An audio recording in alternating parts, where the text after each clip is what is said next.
Thank you very much, Taylor. That was awesome. I'd like to ask the panel to come up to the podium. Oh, the questions first. Sorry, Jamie. Questions. If you have a question, please raise your hand. There will be a microphone that goes around. Just state your name and ask a question. Bill, do you want to start? Do you want to ask a question? Yes, I just shout out. Just shout it out. We're good. Wow. You're a teacher. You can do that. Yeah. I just want to say I find it very sad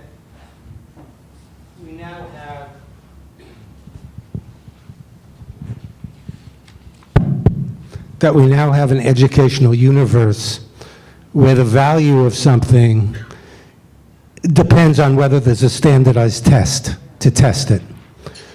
I think history is the most important thing. I'd like to see the state pass a law requiring kids to take history, but I hope the civil rights movement, the history of it, has a better fate than the MCASization of history. Bob Moses is an inspiration to me. He's someone who makes me reflect about life's choices. I try to impart that to my students. What Bob Moses isn't to me is the correct answer on a multiple choice test. And when you start having standardized tests for history, inevitably the tail begins to wag the dog. And you have an approach in the classroom, kind of 5 facts in a cloud of dust.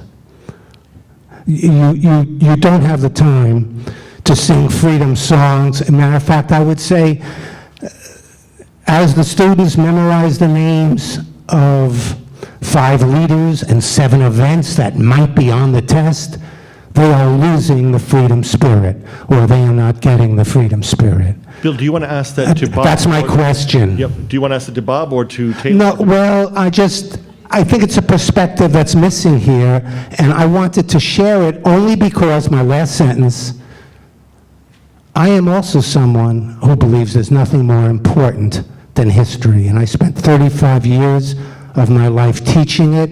I think it's important for people to study. Congratulations, Pioneer, for a blockbuster event that helps to establish the importance of history. But let's think about how we really honor history, and that's determined by how we package it, how we require it in the schools. Does it become simply something we test with multiple choice questions? Okay, that's it, sorry. Absolutely, it's a good question. My question is, am I not right?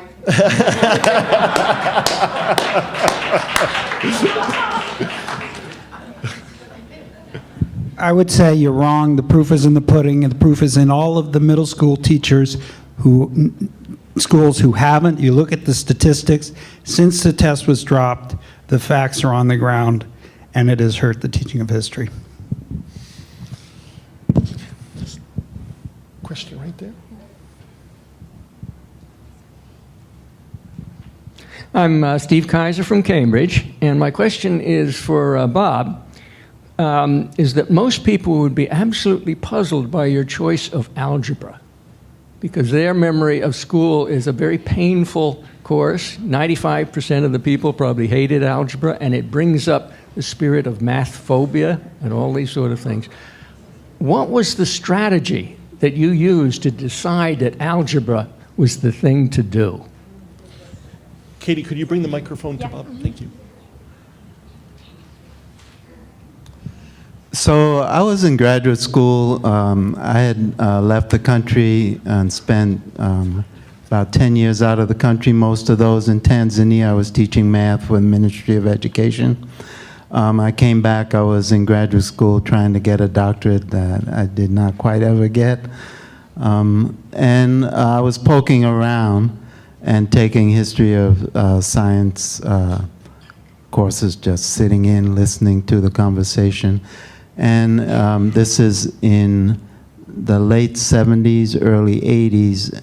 And the technology is shifting. In the 1950s, when I was in graduate school, computers were huge things, and you had these punch cards, and you made one little mistake, and you had to do them all over again, right? And you were learning Fortran, and they had these scientific languages and everything.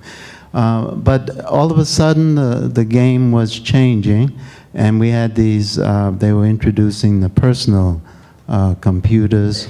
And what struck me was that we were going through a technological revolution. It has a name now, the information age. We were transitioning from industrial age to this information age, and there was a new literacy on the table. 20th century math was you need to function at the post office. So you need to be able to do some arithmetic. But it struck me that 21st century math was now going to be driven by this tool which was going to organize the economic arrangements. And this tool, the computer, underneath it is this mathematics that now is looking at a little algebra, a little set theory, a little logic, right? So this seems like just a little, but it's a huge shift, right? And along with it, a shift from a technology which organized your physical work to a technology totally different, which is organizing what you think about, right? It's a technology that helps you organize what you think about and has led us into this knowledge-based economy. So in this country, math literacy is not geometry. This country has decided, for whatever reasons, that it's algebra, which is the gateway into math literacy. And so we're not going to escape it. There are 3 literacies on the table for the 21st century. The children that graduate without all 3, unless they have, some parents who have deep pockets and are going to ensure that they land safely, are going to need all 3 literacies, right? So, my job in the family was to do the math, we came back. I was in graduate school. We were living in married student housing on Putnam Ave, and the kids were going across the street to the Martin Luther King School. And some kind of well-established parents, mostly white, had decided that they wanted to take over a piece of the schools and set up what they call the open program. And our kids were in there, and I went over to check it out, and the idea was, well, in the math class, every kid is going to work at their own pace, right? And so I said, okay, we'll see how this works out. So I decided that I needed to make sure that my kids had a pace, right? And so we did math at home, right? I got a hold of the Addison Wesley textbooks. We just did math every day like you wash dishes, right?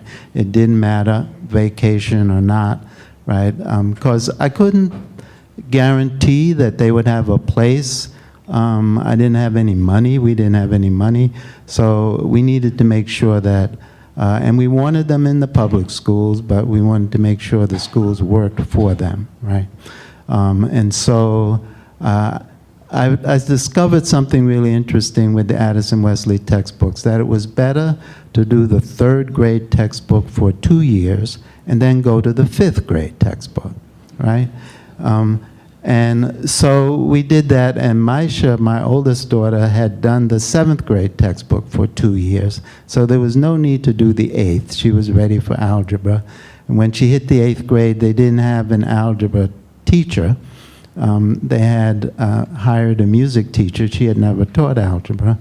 And so they by that time, I was kind of in and out of the school, and Maisha was now of the age where she could talk back, right? And so she told me, she said she was tired of doing two maths, what she called my math and the school's math. So as luck would have it, I got a MacArthur grant the year she was to hit the 8th grade. So I told her, okay, you'll do my math in school. I'm going to come in and be your teacher, right? So I did. I went into school, and I taught her and 3 other children who had requested algebra, and that's how the algebra project got started. But folks, we are not going to get out from under the math literacy, right? And so the question is, and the kids need to know that they have to do it, right? And so the adults need to tell them.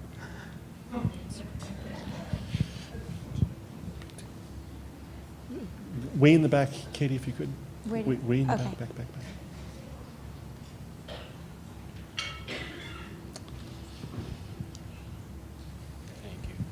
Hello, my name is Malcolm. My question is there still a cultural bias in standardized testing for elementary school students? And it's for anyone to answer. Bob or Taylor, do you want to take that, or should we leave that for the panel? Maybe leave it for the panel? Bob, do you want to talk? Do you want to address it? Don't want. Okay, let's leave that for the panel. We'll make sure we address that during the panel. Okay? Please. Hold on, That's good. I'm Deanna Douglas, and I may be the only person here who has a whole class of students who are sitting here. Mr. Moses, I can't call you Bob, I don't know you, but we're honored to be in your presence, and we're honored to hear your passion, your quiet passion, both about your past and about your present. And you've spoken eloquently for the teachers. I wonder if you would change that slightly and speak to the students who are juniors and seniors in high school who are bright and engaged and studying the civil rights movement as part of their protests of the 60s course, and what you have to say to inspire them.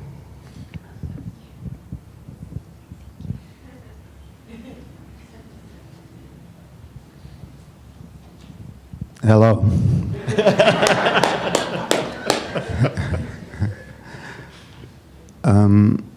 So I think Taylor was trying to say something to you about the issue of being a public person.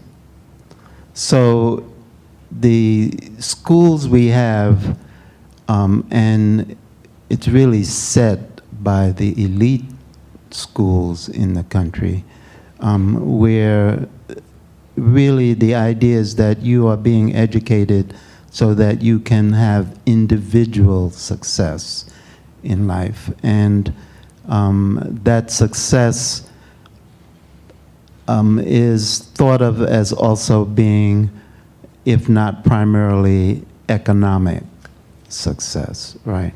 And what Taylor was trying to point you to is that the country really requires that students take on the idea of themselves as a public person, a person who learns how to participate in public discussions about important public issues, right?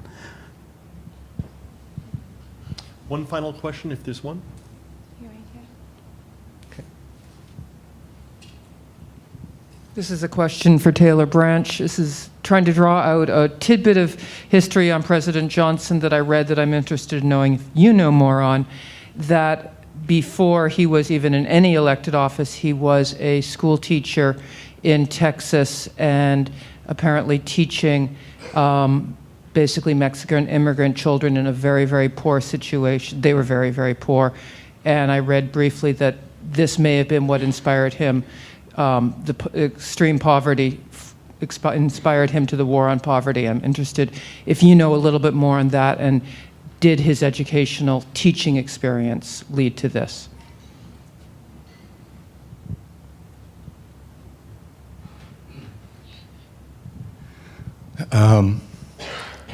Believe it or not, President Johnson referred to that teaching experience in the same March 15th speech that I quoted to you about voting rights. It ended with him telling about his time teaching in Cotulla, Texas, in a school exclusively of young Mexican students. And he said most of them came to school hungry and would sort through grapefruit rinds and that sort of thing. And he told that to the Congress in saying that he never dreamed that he would have an opportunity to do something about this kind of division in the country, and that now he does, and I think he said, and I mean to use it. So yes, I think his educational experience had a big effect on him. Even before that, he had been a drama teacher, believe it or not. He knew nothing about drama, but it didn't seem to stop him.